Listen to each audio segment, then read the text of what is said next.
tournament, whereas you haven't been able to do it in the past? Not 100% sure, but I would agree. I think there's been close moments in games that it would have probably affected the result, and we managed to win those moments. So to have done them 2, 3, maybe 4 times throughout the competition so far is sort of given the team that belief that you can win from any position, which I think is quite important for a team to have that. And guys, we've been together now for quite a few years as a squad, as a white ball squad, and guys finally really understanding their roles within the team, and I think that's starting to help us win those like small margins and those knife edge moments. Just for ease, I'll take questions where the mic is at the time, and we'll navigate through that. So there's no preferential treatment, it's just where the mic's closer, so we'll just go one at a time. Aiden, here. First time ever in a world tournament like T20 World Cup, not batters but bowlers are real heroes. So as a captain, how happy are you about that? And as a batter, how tough it is? Yeah, it's been tough as a batter, but I suppose either way as a captain, whether it's batting or bowling friendly, if your unit of that's putting performances in for you to get the wins, or if they're doing their job like they have been, you're pretty happy as a captain. So I suppose it's been nice for the bowlers. I think T20 cricket as a whole throughout the world now is pretty much been a batter-friendly game. So I guess it's been nice to see for the bowlers and something nice for the bowlers to work with. But yeah, from a batting point of view, it's been pretty challenging.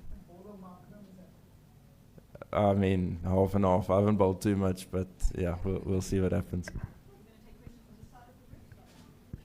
Aiden, can you tell us how it feels for you emotionally as a captain to be the guy to take South Africa over this frontier, and reflecting on some of the people who've sat in your chair before, some of the great names of South African cricket who haven't quite got there, and have any of those guys been in touch?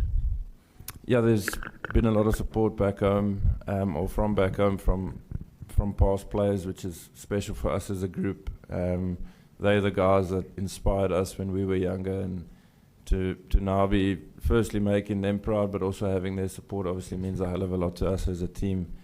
I don't see it as it was me that got us into this position at all. It's been a squad effort and a squad that's been together for a few years now, that's been on a journey, and the journey has now finally got us here to our first final, which is a proud and special feeling, not just for me but for everyone involved in the squad. And to have an opportunity to win our first trophy, you have to be in a final to have that opportunity, and to at least be involved in that tomorrow is a massive achievement for us. Please make sure that mobile devices are on mute. Aiden, are there any of those, like the past players and the past like defeats and things that have come that stand out for you in the time that you were growing up? Were there any in particular that like you remember? Probably the 2015 one. Was that the one in New Zealand or Australia? Yeah, one of those two against New Zealand. Yeah, that one was probably the most gut-wrenching for me as a cricket fan back then. So I'll probably remember that one pretty clearly, yeah. Have you allowed yourself to think what it would be if you were to win tomorrow and you were to be the, as you said, this would be the team maybe that are the one that breaks the new ground for South Africa and wins it? Not too much.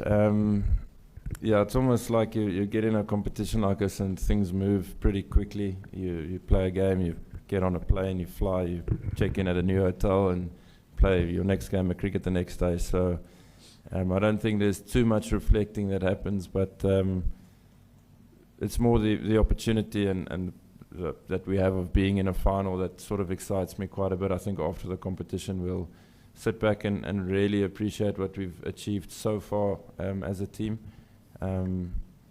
Whether you win or whether you lose, you've gone a step further at least, and for us that's again going in the right direction. But yeah, we'd love to get to our first final and be able to win that first final, and hopefully in the years to come that can break the burden of what a lot of other people are saying about us as a team. Aiden, obviously there was so much made about South Africa never previously having won a semi-final, and you know, a lot of the ex-players just saying how big that achievement is in itself for you to reach a final. But in terms of the mindset of your players going into the final, how do you sort of, I guess, leave that to one side and really, you know, pick yourselves up that the biggest game's still to come, and you know, you need to have your best game of the tournament tomorrow? Yeah, it's important. We were obviously a happy bunch the other night after qualifying for the final, but it's amazing. I'm sure all teams do it, but straight after that game in the change room, you still reflect and you say, guys, we've still got one more step to go. So it's not driven by coach or by captain. The whole unit sort of feels that and is driven by that. As general sportsmen are highly competitive people, and nobody would want to lose, and especially not lose in a final. So I think there's no sort of sense that the guys are satisfied regardless of the result tomorrow. I think there's still a massive hunger for us to go out and win tomorrow's game.